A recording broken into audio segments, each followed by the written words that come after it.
Memiliki sebuah usaha pribadi menjadi sebuah harapan bagi sebagian orang. Begitupun halnya yang dilakukan oleh Asep Solihin, warga Kampung Pangkalan, Kelurahan Jaya Mekar, Kecamatan Baros, Kota Sukabumi. Selama bertahun-tahun, dirinya fokus menggeluti usaha budidaya jamur tiram yang saat ini menjadi mata pencaharian untuk dirinya dan keluarga.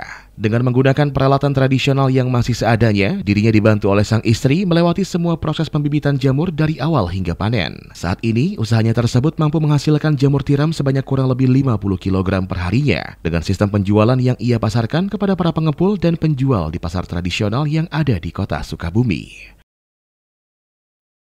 Sehari kurang lebih untuk sementara ini antara 45 sampai 50 kilo.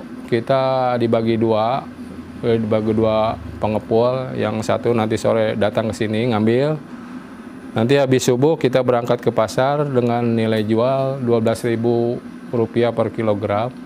Kalau panen sekitar 50 kilo rata-rata sekitar 600.000. Nah, kali 30 hari ya sekitar 18 jutaan. Dengan modal antara 6 sampai 7 jutaan.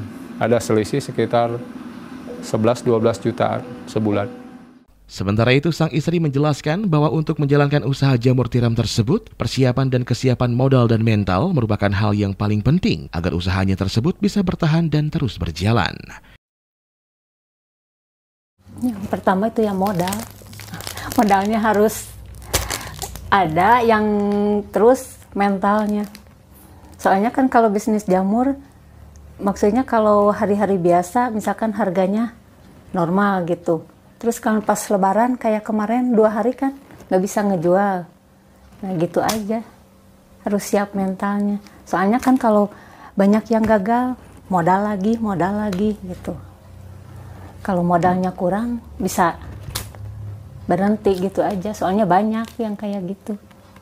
Modalnya nggak cukup, nggak bisa bertahan lama. Dari Kota Sukabumi, Tim Liputan MGS TV melaporkan.